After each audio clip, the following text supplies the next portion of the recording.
दोस्तों, हमारी ज़िंदगी में भी कई उतार चढ़ाव आते हैं। कभी कभी ऐसा लगता है कि अब जीने का कोई मतलब ही नहीं बचा। लेकिन अगर हम मुश्किल वक्त में हिम्मत, सब्र और भगवान पर भरोसा रखें तो वही बुरा दौर गुजर जाता है और अच्छे दिन ज़रूर आते हैं। आज की कहानी भी ऐसी ही एक लड़की नीलिमा की है, जिसने अपने सबसे कठिन समय में भी दूसरों की मदद करना नहीं छोड़ा और इसी नेक दिल इंसानियत ने उसकी किस्मत पूरी तरह बदल दी। दोस्तों, इस कहानी में आपको ज़िंदगी के कई अनमोल सबक मिलेंगे जो शायद आपकी सोच को भी बदल दे। इसलिए इस कहानी को अंत तक ज़रूर सुनिए। अगर दिल को छू जाए तो लाइक और चैनल को सब्सक्राइब करना मत भूलिए। तो चलिए कहानी को शुरुआत करते हैं। मेरा नाम नीलिमा था। मैं अपने माँ बाप की इकलौती और लाडली बेटी थी। हमारे पास किसी चीज़ की कमी नहीं थी, लेकिन शायद मेरी किस्मत में सुख कम लिखा था। मैं सिर्फ 10 साल की थी जब एक सड़क हादसे में मेरे माँ बाप मुझे अकेला छोड़कर इस दुनिया से चले गए। उस दिन के बाद मैंने कभी सुकून की ज़िंदगी नहीं जी। मेरे पिता ने अपनी ज़िंदगी में ही सारी जायदाद मेरे नाम कर दी थी। शायद उन्हें अपनी मौत का एहसास हो गया था। उनके जाने के बाद मेरी सौतेली चाची मुझे अपने घर ले आई। शुरुआत में उनका व्यवहार मेरे साथ बहुत अच्छा था। वह मुझे अपने बेटी की तरह रखती थी। उनके 3 बेटे थे, जिनमें सबसे बड़ा अमर था, जो बहुत ही नरम दिल और नेक इंसान था। वह मेरे दुख को समझता था और हमेशा मेरा ख्याल रखता था। जैसे जैसे समय बीता हम बड़े होते गए, लेकिन चाची की नज़र मेरी जायदाद पर थी। वह चाहती थी कि मेरी शादी उनके दूसरे बेटे से हो जाए, जो एक टांग से लाचार था, ताकि जायदाद घर में ही रहे। लेकिन अमर ने उस नाइंसाफ़ी के खिलाफ आवाज़ उठाई। वो मुझे पसंद करता था और मैं भी उसे अपना सहारा मानती थी। चाची ने बहुत विरोध किया और घर में खूब हंगामा हुआ, लेकिन अमर अपने फैसले पर डटा रहा। आखिरकार मजबूरी में चाची को हमारी शादी करानी पड़ी। मेरा शादी से पहले का जीवन बहुत मुश्किल से भरा था, लेकिन शादी के बाद उन्होंने मेरी ज़िंदगी को जन्नत बना दिया। शादी के वक्त उन्होंने मुझे हक मेहर में वह ज़मीन और जायदाद दी जो उनके हिस्से में आने वाली थी, और यह घर भी मेरे नाम कर दिया ताकि मैं खुद को सुरक्षित महसूस कर सकूं। हमारी ज़िंदगी बहुत खुशियों से भरी थी। वह मेरा हर तरह से ख्याल रखते थे और अक्सर कहते कि मैंने बचपन में बहुत दुख देखे हैं, इसलिए अब वह मुझे कभी रोने नहीं देंगे। लेकिन हमें क्या पता था कि हमारी खुशियों को किसी की नज़र लग जाएगी। वह काली रात मैं कभी नहीं भूल सकती, जब वह अपनी ड्यूटी पर जाने के लिए घर से निकले थे। रात के करीब 2 बजे फ़ोन की घंटी बजी तो मेरा दिल ज़ोर से धड़कने लगा। जब मैंने फ़ोन उठाया तो दूसरी तरफ से मिली खबर ने मेरे पैरों तले ज़मीन खिसका दी। उनकी गाड़ी का ब्रेक फेल हो गया था और वह गहरी खाई में गिर गए थे। मैं पागलों की तरह अस्पताल पहुंची, लेकिन वहां मुझे उनका बेजान शरीर ही मिला। उस पल मुझे ऐसा लगा जैसे मैं भी उनके साथ ही मर गई हूँ। वे 3 दिन मैंने कैसे बिताए ये मैं बता नहीं सकती। और फिर उसी दिन मेरी सास ने मुझे घर से निकालने का फैसला कर लिया। मैं जैसे ही अंदर आई, उन्होंने मेरा हाथ पकड़कर मुझे घसीटना शुरू कर दिया। मैंने उनके पाँव पकड़ लिए और रोते हुए विनती की, माँ जी, खुदा के लिए ऐसा मत कीजिए। मैं कहाँ जाऊँगी? मेरा इस दुनिया में कोई नहीं था और मेरी आहों का उन पर ज़रा भी असर नहीं हुआ। उन्होंने मुझे घर के मुख्य दरवाजे से बाहर धक्का देकर दरवाज़ा ज़ोर से बंद किया। मैं दरवाज़ा पीटती रही और रोते हुए कहती रही कि अब मैं उन कागज़ों पर अंगूठा लगा दूंगी, बस मुझे घर से मत निकालो। लेकिन अंदर से कोई जवाब नहीं आया। मोहल्ले के कुछ लोग वहाँ जमा हो गए थे, पर किसी ने मेरी मदद नहीं की, क्योंकि मेरी सास ने पहले ही सबको मेरे खिलाफ कर रखा था। मैं वहाँ कितनी देर तक रोती रही मुझे पता नहीं चला। फिर मैं लड़खड़ाते कदमों से वहाँ से चल पड़ी। मेरे पास न रहने की कोई जगह थी और न ही जेब में 1 रुपया। चलते चलते मैं रेलवे स्टेशन पहुंच गई। शाम का अंधेरा छा रहा था और स्टेशन पर लोगों की भीड़ थी। हर कोई अपनी मंजिल की ओर जा रहा था, लेकिन मेरी कोई मंजिल नहीं थी। मैं एक बेंच पर बैठ गई और अपनी किस्मत को कोसते हुए रोने लगी। मेरे सामने से कई ट्रेनें गुजरी, लेकिन मुझे कहीं नहीं जाना था। मैं सोचने लगी, क्या अपने दुखों से छुटकारा पाने के लिए खुदकुशी कर लूं, लेकिन फिर यह सोचकर रुक गई कि खुदकुशी हराम है। मैं खाली नज़रों से सामने देख रही थी कि तब भी मेरे पास वाली बेंच पर एक बुजुर्ग आकर बैठ गए। वे बहुत समझदार और पढ़े लिखे लग रहे थे, लेकिन उनके चेहरे पर गहरी उदासी थी। उन्होंने सफ़ेद कुर्ता पायजामा पहन रखा था, हर हाथों में एक छड़ी थी। वे बार बार अपनी जेब से रुमाल निकालकर पसीना पोंछ रहे थे, जबकि मौसम ठंडा था। अचानक उनके चेहरे का रंग बदलने लगा और उन्होंने जोर से अपना सीना पकड़ लिया। वे दर्द से कराहने लगे और फिर बेंच से नीचे गिर पड़े। आसपास खड़े लोग रुककर देखने लगे, लेकिन कोई उनकी मदद के लिए आगे नहीं आया। सबको लगा शायद यह कोई नशे में है या नाटक कर रहा है। उनकी हालत देखकर मुझसे रहा नहीं गया। मैं तुरंत उनके पास दौड़ी, उनका सिर अपनी गोद में रखा और घबराकर पूछा, बाबा जी, आपको क्या हुआ? वे कुछ बोलने की कोशिश कर रहे थे, लेकिन उनके मुंह से आवाज़ नहीं निकल रही थी और उनकी सांसें तेज चल रही थी। मैंने ज़ोर से मदद के लिए आवाज़ लगाई, कोई है? इन्हें अस्पताल ले जाना है। तभी एक रिक्शा वाला रुका। उसकी मदद से मैंने उन बुजुर्गों को रिक्शे में बैठाया और पास के अस्पताल की ओर निकल गई। पूरे रास्ते में उनके हाथ सहलाती रही और भगवान से प्रार्थना करती रही कि इस अनजान इंसान की जान बच जाए। अस्पताल पहुंचते ही डॉक्टरों ने उन्हें तुरंत इमरजेंसी में भर्ती कर लिया। मैं घबराहट में इधर उधर टहलने लगी। थोड़ी देर बाद डॉक्टर बाहर आए और बोले कि उनकी हालत बहुत गंभीर है, उन्हें दिल का दौरा पड़ा है और तुरंत इलाज शुरू करना ज़रूरी है, लेकिन इसके लिए पहले 50,000 जमा कराने होंगे। यह सुनकर मेरे होश उड़ गए, क्योंकि मेरे पास एक भी रुपया नहीं था। मैंने डॉक्टर से विनती की कि वह इलाज शुरू करे। मैं किसी तरह पैसों का इंतज़ाम कर लूँगी, लेकिन उन्होंने सख्ती से मना कर दिया और कहा कि पहले पैसे जमा होंगे तब भी इलाज होगा, वरना मरीज को ले जाओ। ये सुनकर मैं बेबस होकर रोने लगी। मुझे समझ नहीं आ रहा था कि क्या करूं। मेरे पास न रहने के लिए कोई जगह थी और न ही जेब में एक रुपया। चलते चलते मैं रेलवे स्टेशन पर पहुंच गई। शाम का अंधेरा फैल चुका था और स्टेशन पर बहुत भीड़ थी। हर कोई अपनी मंजिल की ओर जा रहा था, लेकिन मेरी कोई मंजिल नहीं थी। मैं एक बेंच पर बैठ गई और अपनी किस्मत पर रोने लगी। कई ट्रेनें मेरे सामने से गुजरती रही, पर मुझे कहीं नहीं जाना था। मेरे मन में यह ख्याल भी आया कि क्या मैं अपनी ज़िंदगी ख़त्म कर लूँ और इन दुखों से छुटकारा पा लूँ। तभी मेरा हाथ अपने कानों पर गया, जहाँ सोने की बालियाँ थी, वही आखिरी निशानी जो उसने मुझे दी थी। मैंने कांपते हाथों से बालियाँ उतारी। वे मेरे लिए बहुत कीमती थी, लेकिन उस समय एक इंसान की जान बचाना ज़्यादा ज़रूरी था।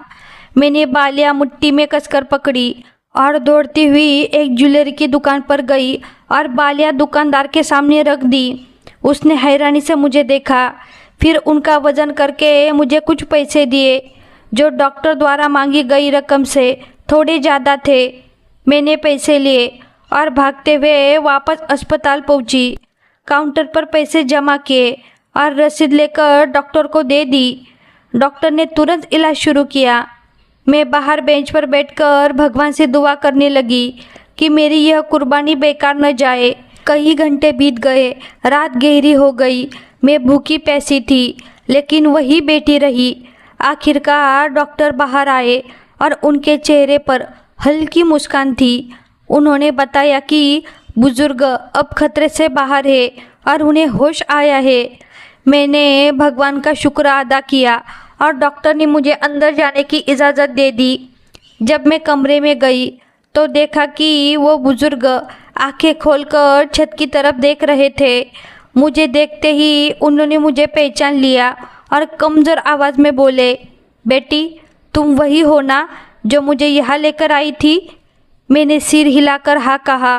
फिर उन्होंने पूछा, मैं कहाँ हूँ और तुम कौन हो? तुमने इतने पैसे कहाँ से दिए, जबकि मेरे पास तो उस समय कुछ भी नहीं था।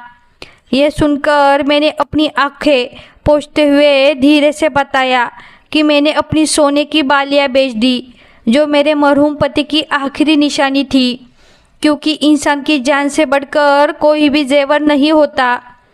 मेरी यह बात सुनकर वो बुजुर्ग चुप हो गए और उनकी आंखों से आंसू निकलने लगे। उन्होंने कांपते हाथों से मेरे सिर पर हाथ रखा और कहा, जिस दुनिया में सगी औलाद अपने माँ बाप को घर से निकाल देती है, वहाँ तुम जैसी बेटियाँ ही इंसानियत को जिंदा रखती है। फिर उन्होंने अपना परिचय देते हुए बताया कि वो एक रिटायर्ड न्यायमूर्ति है। भगवान ने उन्हें दौलत, इज्जत और शोहरत सब कुछ दिया था, लेकिन औलाद का प्यार उन्हें नसीब नहीं हुआ। उनकी पत्नी के मौत के बाद उनके दोनों बेटों ने उनकी सारी जायदाद अपने नाम कर ली और उन्हें नज़रअंदाज करने लगे। बड़ा बेटा लंदन चला गया और छोटे बेटे ने उन्हें घर के एक कोने में रहने पर मजबूर कर दिया, जैसे वो अपने ही घर में कैदी बन गए हो। आज जब उनकी तबीयत खराब हुई तो वह घर से निकलकर स्टेशन पर आ गए, जहाँ उनकी हालत और बिगड़ गई। उनकी कहानी सुनकर मुझे लगा कि हमारा दर्द एक जैसा है, इसलिए मैंने भी रोते हुए उन्हें अपनी कहानी सुनाई कि कैसे मेरे पति के गुजर जाने के बाद मेरी सास ने जायदाद के लालच में मेरे साथ बुरा बर्ताव किया।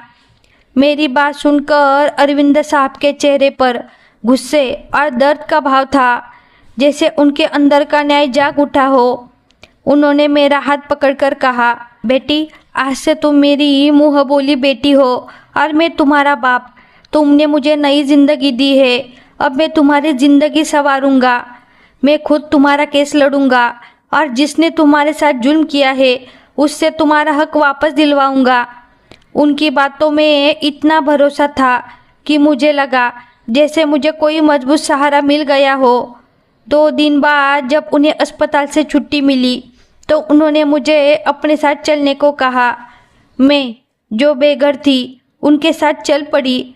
हम टैक्सी से शहर के एक बड़े और शानदार इलाके में पहुँचे। थोड़ी देर बाद टैक्सी एक बहुत बड़ी और खूबसूरत कोठी के सामने रुकी, जिसे देखकर मैं हैरान रह गई। वह सच में किसी महल से कम नहीं थी। गेट पर खड़े गार्ड्स ने झुककर सलाम किया। अरविंद साहब मुझे अंदर ले गए, जहाँ काम करने वाले लोग हमें देखकर हैरान थे कि ये साधारण सी लड़की कौन है। तब अरविंद साहब ने सबके सामने कहा, यह मेरी बेटी नीलिमा है और आज से यह इस घर की मालकिन है। इसकी इज्जत मेरी इज्जत है। यह सुनकर मेरी आंखों में आंसू आ गए। जहाँ मैं कल तक सड़कों पर भटक रही थी, वही आज भगवान ने मुझे महल जैसी ज़िंदगी दी थी। अरविंद साहब ने मुझे एक बड़ा और सुंदर कमरा दिया और कहा, अब तुम आराम करो, कल से हम एक नई लड़ाई शुरू करेंगे। मैं नरम बिस्तर पर लेटी तो मुझे अपनी पति की बहुत याद आई। मुझे ऐसा लगा जैसे वो आसमान से मुझे देखकर मुस्कुरा रहे हो। मैंने मन ही मन कहा था कि भगवान तुम्हें कभी अकेला नहीं छोड़ेगा, लेकिन अभी मेरी मंजिल दूर थी। मुझे अपनी सास से अपना हक वापस लेना था और अपने ऊपर लगे इल्ज़ाम भी मिटाने थे। अगली सुबह अरविंद साहब ने अपना पुराना कोट पहना और अपनी वकालत की फाइलें मंगवाई। उनकी आंखों में फिर से वही पुरानी चमक लौट आई थी। हम दोनों कचहरी की तरफ चल पड़े, जहां हमें यह कानूनी लड़ाई लड़नी थी। मेरा दिल बहुत तेज़ धड़क रहा था, क्योंकि मुझे डर था कि क्या मैं सच में उस ताकतवर औरत का सामना कर पाऊंगी जिसने मुझे घर से निकाल दिया था। मेरे साथ चलने वाला व्यक्ति कोई आम आदमी नहीं था, बल्कि कानून का ऐसा मजबूत सहारा था जिसके सामने बड़े बड़े अपराधी भी कांपते थे। कचहरी पहुंचकर उन्होंने सबसे पहले मेरी जायदाद के कागज़ों की पूरी जानकारी निकलवाई और फिर मेरी सास के नाम कानूनी नोटिस भेजा। अब लड़ाई शुरू हो चुकी थी और पीछे हटने का कोई सवाल ही नहीं था। जब अदालत का नोटिस मेरी सास के घर पहुंचा तो उनके पैरों तले ज़मीन खिसक गई, क्योंकि उन्हें लगा था कि मैं बेसहारा होकर कहीं ख़त्म हो गई हूँ। लेकिन उन्हें यह नहीं पता था कि किस्मत ने मेरे साथ एक ऐसा मजबूत सहारा खड़ा कर दिया है जो उनके सामने पहाड़ बनकर खड़ा होने वाला था। अदालत की तारीख तय हुई और मैं डरते डरते अरविंद साहब के साथ कचहरी पहुंची।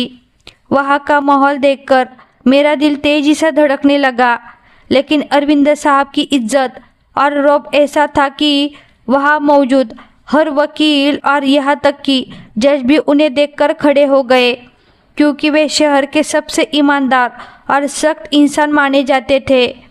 जब मेरी सास अदालत में आई तो उन्होंने वहाँ भी झूठा नाटक करना शुरू कर दिया और रोते हुए जज से कहा कि मैं उनके बेटे की मौत के बाद घर से भाग गई थी और उनके जेवर भी चुरा लिए थे। उनकी ये बातें सुनकर मुझे बहुत गुस्सा आया, लेकिन अरविंद साहब ने मुझे शांत रहने का इशारा किया और जब उनकी बोलने की बारी आई तो उन्होंने इतनी मजबूत और गूंजदार आवाज़ में जवाब दिया कि पूरी अदालत में उनकी आवाज़ गूंज उठी। उन्होंने अस्पताल की वह रिपोर्ट जज के सामने रखी जिसमें मेरी सिर की चोट का जिक्र था और यह साबित किया कि मुझे मारपीट करके घर से निकाल गया था। फिर उन्होंने मेरी पति की जायदाद के असली कागज़ों की कॉपी और बाकी सबूत पेश किए और यह सवाल उठाया कि जिसका पति अभी अभी गुजरा हो वह अपना ही घर और छत छोड़कर क्यों भागेगी, जबकि वह घर उसी के नाम था। अरविंद साहब की दलीलों और मजबूत सबूतों के सामने मेरी सास के सारे झूठ एक एक करके टूटते चले गए। उनका वकील भी बेबस नज़र आ रहा था, क्योंकि सच्चाई बिल्कुल साफ थी। आखिरकार फैसला सुनाने का समय आया और जज ने भी सभी सबूतों को देखते हुए फैसला मेरे हक में सुनाया। अदालत ने आदेश दिया कि घर और सारी जायदाद तुरंत मुझे सौंप दी जाए और मेरी सास को घर खाली करने का हुक्म दिया। यह सुनते ही मेरी सास अदालत में बैठकर ही रोने लगी, लेकिन अब पछताने से क्या फ़ायदा। इसके बाद पुलिस की निगरानी में हमें घर का कब्जा दिलाने के लिए भेजा गया। जब मैं उस गली में दोबारा पहुंची जहां से मुझे पहले धक्का देकर निकाला गया था, तो मोहल्ले की औरतें मुझे हैरानी से देख रही थी। जो पहले मुझे मनहूस कहती थी, आज मेरी इज्जत और हिम्मत देखकर चुप थी। अरविंद साहब मेरे साथ थे और उनकी मौजूदगी से मुझे हिम्मत मिल रही थी। पुलिस ने मेरी सास का सामान बाहर निकलवा दिया। वह मुझे बद्दुआ दे रही थी, लेकिन अरविंद साहब ने उन्हें रोकते हुए कहा कि यह सब उनके अपने कर्मों की सज़ा है, जो उन्होंने एक बेबस औरत के साथ किया था, और अब उसी का हिसाब उन्हें इसी दुनिया में मिल रहा है। जब मैंने अपने घर की चाबी हाथ में ली तो मेरी आंखों से आंसू बहने लगे, क्योंकि यही वह घर था जहां मैंने अपने पति के साथ सपने देखे थे।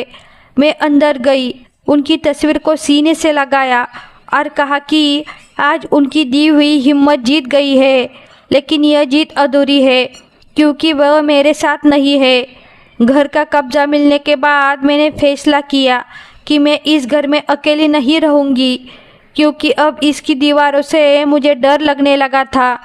मैंने वह घर और ज़मीन बेचकर एक बड़ा संस्थान बनाने का सोचा, जहाँ बेसहारा औरतों को सहारा मिल सके।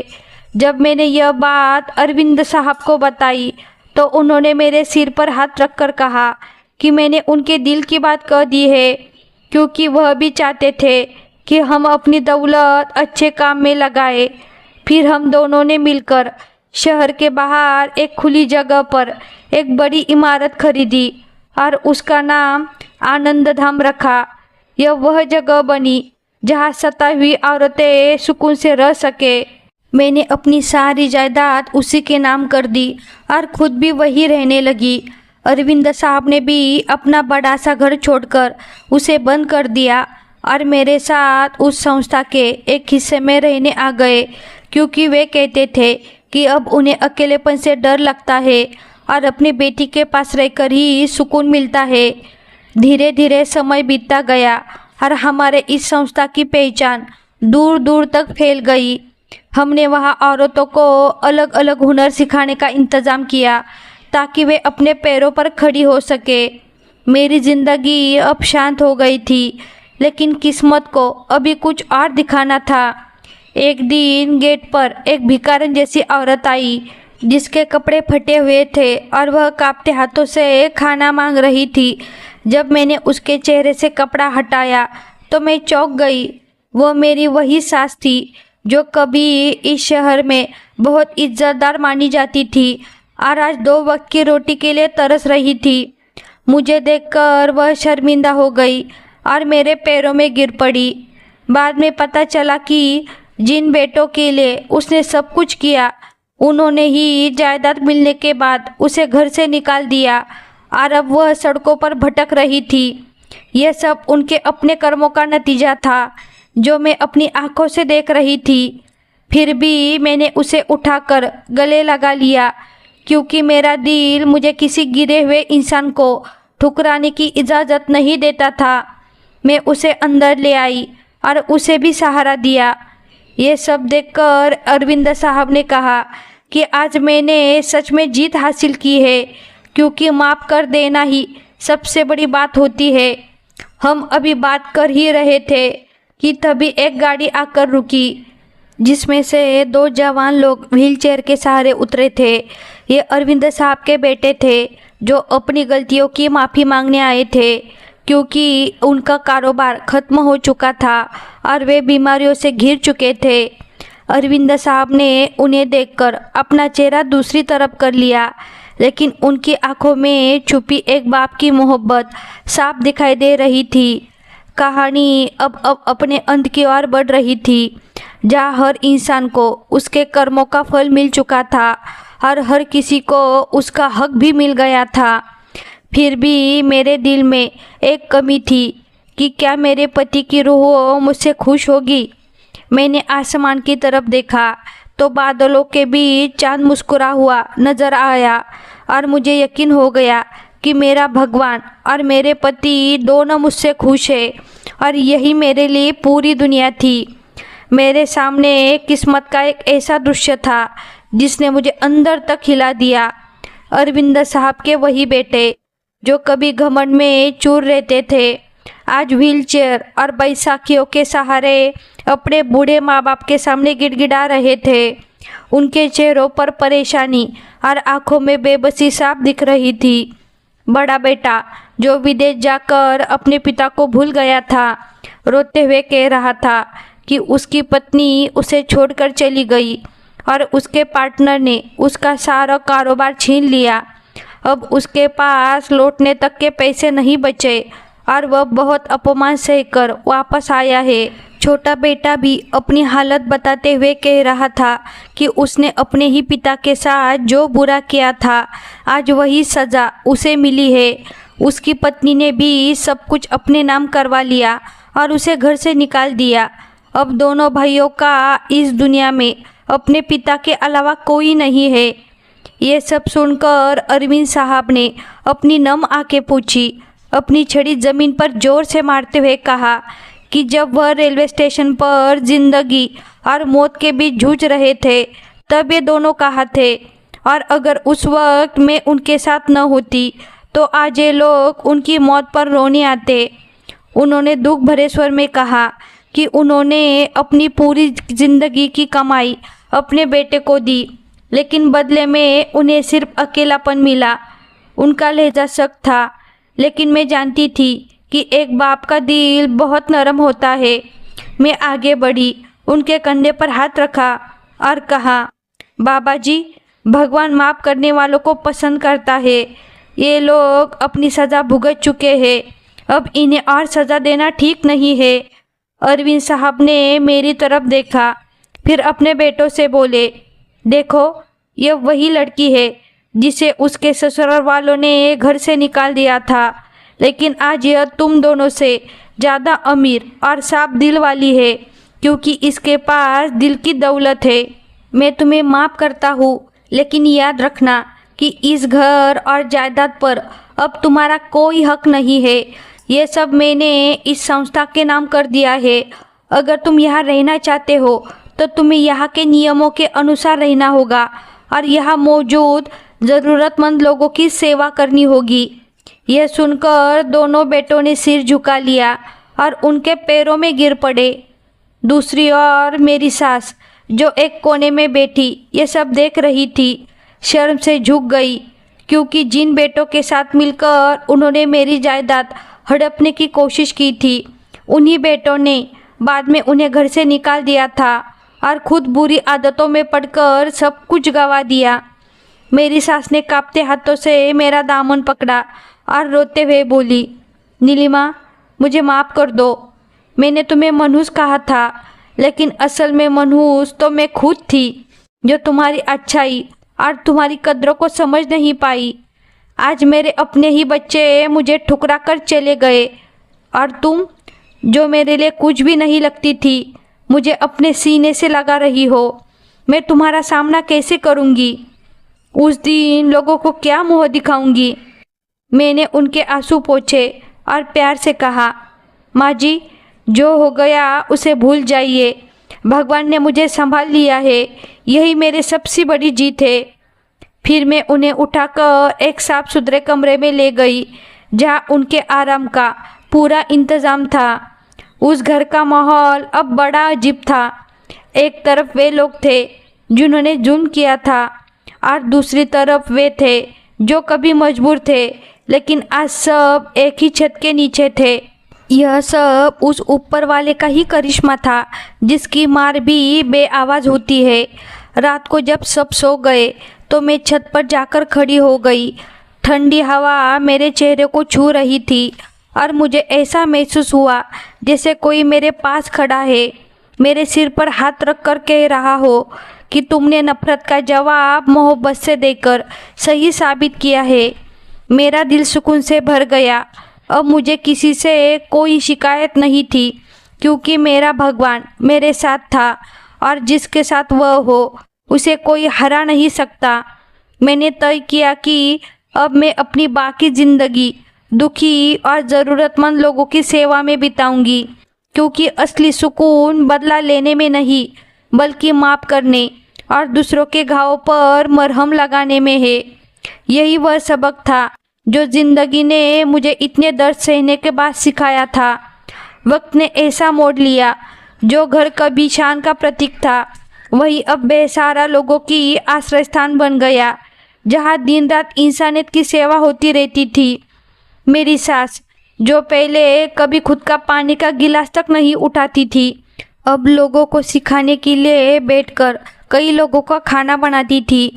उनके हाथों में छाले पड़ गए थे, लेकिन उनकी ज़ुबान पर कोई शिकायत नहीं थी, बल्कि वे तौबा कर रही थी।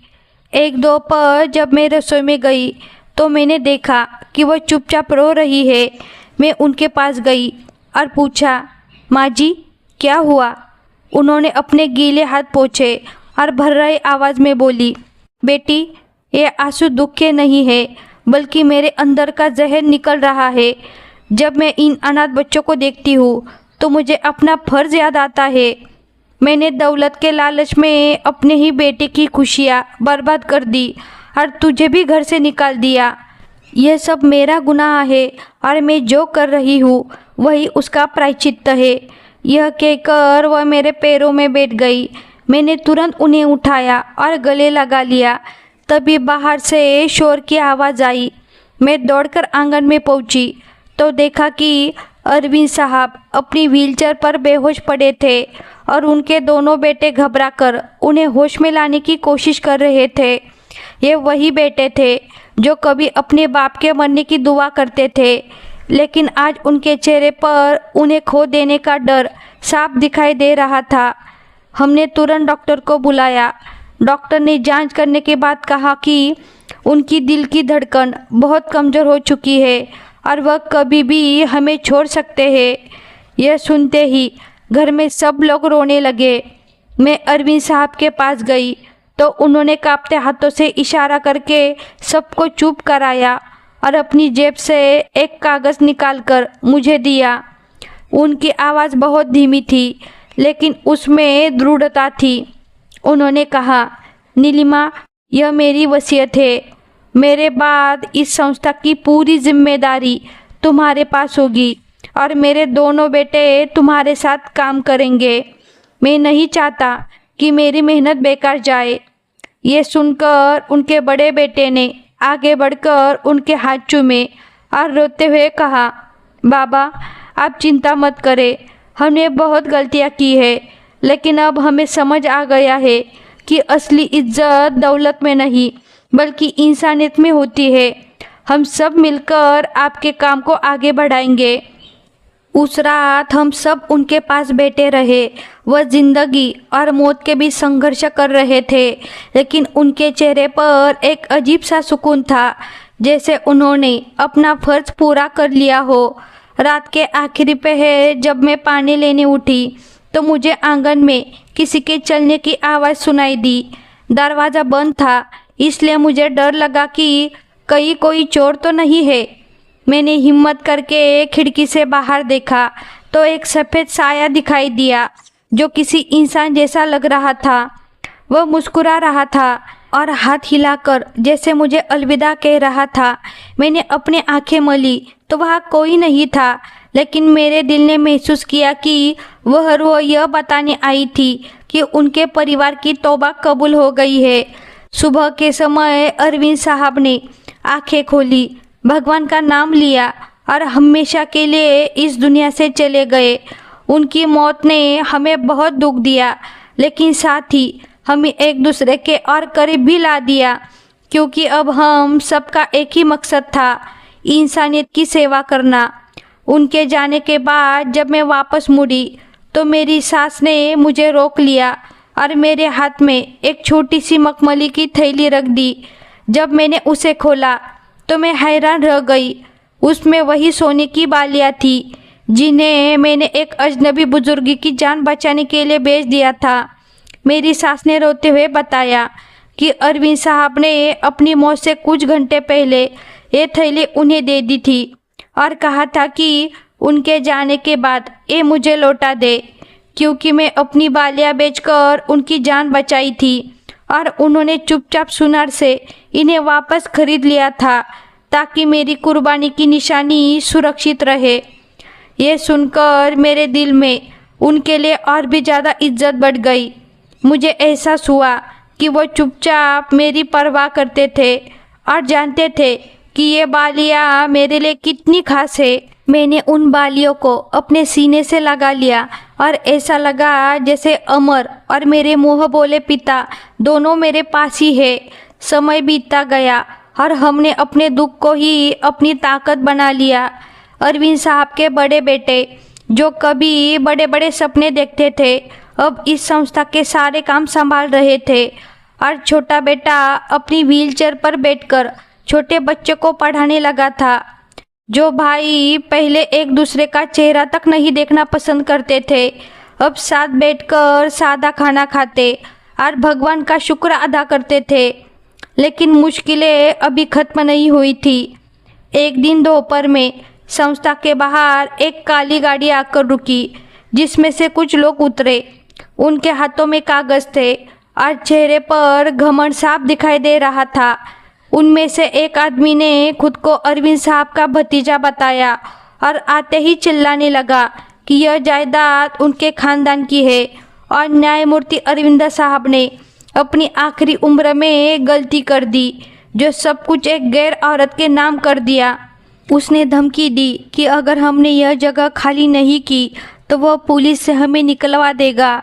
ये सुनकर मैं डर गई, क्योंकि अभी अरविंद साहब को गुजरे ज़्यादा वक्त भी नहीं हुआ था और ये लोग सब कुछ छीनने आ गए थे। लेकिन इस बार मैं अकेले नहीं थी। अरविंद साहब के दोनों बेटे जो पहले मुझे अपनाते नहीं थे, अब मेरी सुरक्षा के लिए खड़े हो गए। बड़े बेटे ने आगे बढ़कर उस आदमी का हाथ झटक दिया और गुस्से में कहा कि खबरदार, जो मेरी बहन की तरफ उंगली भी उठाई। यह जायदाद अब एक नेक काम के लिए दी जा चुकी है और कानूनन इसका हक हमारे पास है। उस आदमी ने हंसते हुए कहा कि तुम वही निकम्मे बेटे हो जिन्हें तुम्हारे बाप ने घर से निकाल दिया था। तुम्हारी कोई हैसियत नहीं है। ये सुनकर छोटा बेटा अपनी व्हीलचेयर आगे बढ़ाकर बोला कि हमारी हैसियत अब यह है कि हमने अपने गुनाहों से तौबा कर ली है और हम अब सही रास्ते पर है। अगर तुमने इन अनाथ बच्चों की तरफ बुरी नज़र से भी देखा तो हम अपनी जान दे देंगे, लेकिन नीलिमा पर आँच नहीं आने देंगे। माहौल अचानक बहुत तनावपूर्ण हो गया था और मुझे डर लग रहा था कि कहीं बात लड़ाई झगड़े तक न पहुंच जाए।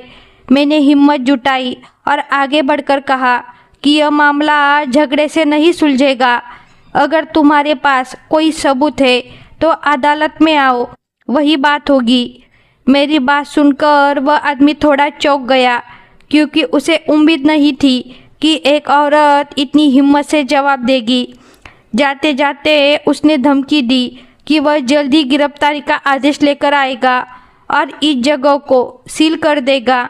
उसके जाने के बाद हम सब बहुत परेशान हो गए, क्योंकि हमें पता था कि वे लोग ताकतवर हैं और पैसे के दम पर कुछ भी कर सकते हैं।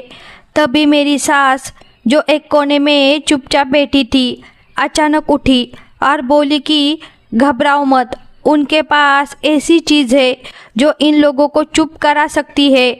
हम सब हैरान होकर उनकी तरफ देखने लगे कि आखिर उनके पास ऐसा कौन सा राज है जो अब तक छुपा था। वह जल्दी से अपने कमरे में गई और एक पुराना जंग लगा संदूक लेकर आई। जैसे ही उस संदूक का ढक्कन चरमराता हुआ खुला, उसमें से पुराने कागज़ों की एक गड्डी दिखाई दी, जिसने माहौल को और गंभीर बना दिया। मेरी सास ने कांपते हाथों से एक पीली पड़ी फाइल निकाली और उसे हवा में लहराते हुए कहा कि यही वह सबूत है जो उन लालची लोगों के मुंह पर तमाचा मारेगा। हम सब हैरानी और उत्सुकता के साथ उनके चारों तरफ इकट्ठा हो गए। तब अरविंद साहब के बड़े बेटे ने पूछा, माँ, यह क्या है? उन्होंने बताया कि कई साल पहले जब तुम्हारे पिताजी और मेरे पति जिंदा थे, तब तुम्हारे इस चचेरे भाई के पिता को जुए की बुरी तरह लत थी। उसी लत के कारण उन्होंने अपनी पूरी जायदाद गिरवी रख दी थी। उस मुश्किल समय में मेरे पति ने उनका कर्ज चुकाकर उनकी इज्जत बचाई थी। बदले में उन्होंने अपनी सारी जायदाद के अधिकार मेरे पति के नाम कर दिए थे। मेरे पति ने वह सारे कागजात अपने वकील अरविंद साहब के पास दिए, लेकिन अरविंद साहब इतने शरीफ थे कि उन्होंने कभी इस बात का जिक्र तक नहीं किया। हाँ, सावधानी के तौर पर उन्होंने वह स्वीकृति पत्र संभाल कर रख लिया था, जो आज भी मेरे संदूक में सुरक्षित है। हम अभी ये बातें कर ही रहे थे कि बाहर गाड़ियों के रुकने और भारी बूटों की आवाज़ें सुनाई देने लगी। वही दबंग आदमी थानेदार और कुछ सिपाहियों के साथ अंदर आया और जोर से चिल्लाकर बोला कि तुरंत ये जगह खाली कर दो, नहीं तो मैं सारा सामान सड़क पर फेंक दूंगा। उसके लहजे में घमंड साफ नजर आ रहा था। मैं आगे बढ़ी और उसे चेतावनी दी कि एक कदम भी आगे बढ़ाने की कोशिश मत करना, यह हमारा घर है, कोई लावारिस जगह नहीं। तभी थानेदार ने मुझे डांटते हुए कहा कि कानून के काम में रुकावट मत बनो, यह आदमी कह रहा है कि यह ज़मीन उसी के नाम है। तभी मेरी सास लाठी के सहारे आगे आई। उन्होंने वह पुरानी फाइल मेज पर रखी और मजबूत आवाज़ में बोली कि कानून अंधा ज़रूर होता है, लेकिन सच और झूठ में फ़र्क करना जानता है। इस फाइल में मौजूद स्वीकृति पत्रों को ध्यान से पढ़ो, जिस पर उस आदमी के बाप के अंगूठे के निशान, दस्तखत और सरकारी मोहर लगी है। थानेदार ने फाइल खोली और जैसे जैसे वह पढ़ता गया, उसके चेहरे पर घबराहट साफ दिखाई देने लगी। आखिर में उसने उस दबंग आदमी की तरफ देखकर कहा कि तुम तो कह रहे थे कि असली कागजात तुम्हारे पास है, लेकिन ये दस्तावेज तो साफ बता रहे हैं कि तुम्हारे पिता ने सालों पहले ही अपना हिस्सा बेच दिया था और अब तुम्हारा इस पर कोई हक नहीं है। वह आदमी हैरान रह गया और घबराकर फाइल छीनने की कोशिश करने लगा, लेकिन अरविंद साहब के दोनों बेटों ने उसे पकड़ लिया। थानेदार को गुस्सा आ गया और उसने उसे थप्पड़ मारते हुए कहा कि तुमने पुलिस को धोखा देने की कोशिश की है। झूठा मामला दर्ज कराने के लिए तुम्हें अब भी जेल भेजा जाएगा। यह सब देखकर मेरी आंखों में आंसू आ गए, क्योंकि भगवान ने एक बार फिर सच का साथ दिया था। जो आदमी हमें घर से निकालने आया था, वही अब पुलिस की गाड़ी में बेइज्जती के साथ ले जाया जा रहा था। मेरी सास ने आसमान की तरफ देखकर रोते हुए भगवान का शुक्र अदा किया और कहा कि आज उनके गुनाह माफ़ हो गए, क्योंकि जो कागजात उन्होंने कभी लालच में संभाल कर रखे थे, वही आज हमारे घर को बचाने में काम आ गए। इस घटना ने हमें सबको एक साथ जोड़ दिया था। अब हम सिर्फ सास बहू या देवर भाभी नहीं रहे, बल्कि एक मजबूत परिवार बन गए थे, जिसे कोई भी मुश्किल हिला नहीं सकती थी। रात को जब सब शांत हो गया तो मैं तस्वीर के सामने खड़ी होकर अमर से बोली कि आज उसकी माँ ने उसका सिर गर्व से ऊंचा कर दिया है।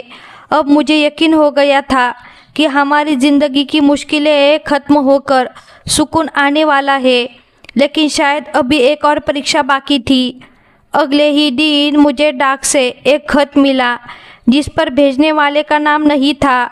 लिखावट जानी पहचानी लगी और जैसे ही मैंने उसे पढ़ा, मेरे पैरों तले ज़मीन खिसक गई, क्योंकि वह खत मेरे उसी मामू का था जिसने मेरे माँ बाप के गुजर जाने के बाद मेरी जायदाद हड़प ली थी। अब वह कई सालों बाद अपनी आखिरी सांसें गिन रहे थे और मुझसे माफ़ी मांगने के लिए बुला रहे थे।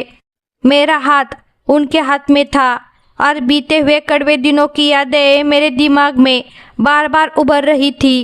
ये वही मामू थे जिन्होंने मेरे अनाथ होने का फ़ायदा उठाकर मेरी जायदाद हड़प ली थी और मुझे रोता हुआ छोड़ दिया था। जब मैंने वह खत अपनी सास को दिखाया तो उन्होंने ध्यान से पढ़ा और गहरी सांस लेकर कहा, बेटी, उनसे मिल जाओ। मौत के समय इंसान को माफ़ कर देना चाहिए, क्योंकि भगवान भी माफ़ी करने वालों को पसंद करता है। और तुम तो अरविंद साहब की बेटी हो, जिन्होंने अपने दुश्मनों को भी माफ़ कर दिया था। मैंने उनकी बात मान ली और अपने बड़े देवर के साथ सरकारी अस्पताल पहुंच गई, जहां मामू अपनी ज़िंदगी के आखिरी पल गिन रहे थे। अस्पताल का माहौल उदास था। दवाइयों की गंध और मरीजों की हालत देखकर दिल भारी हो गया। जब हम वार्ड में पहुंचे तो देखा कि एक कमज़ोर सा आदमी बिस्तर पर लेटा छत को देख रहा है। मैं पास गई और धीरे से बोली, मामू। उन्होंने मुझे देखा। उनकी आंखों में आंसू भर आए। मुझे देखते ही वे रो पड़े और हाथ जोड़कर बोले, नीलिमा, मुझे माफ़ कर दो। मैंने बहुत गलत किया, तुम्हारा हक छीन लिया। आज भगवान ने मुझे सज़ा दे दी है। मेरी अपनी औलाद भी मुझे छोड़कर चली गई है और मैं यहाँ अकेला पड़ा हूँ।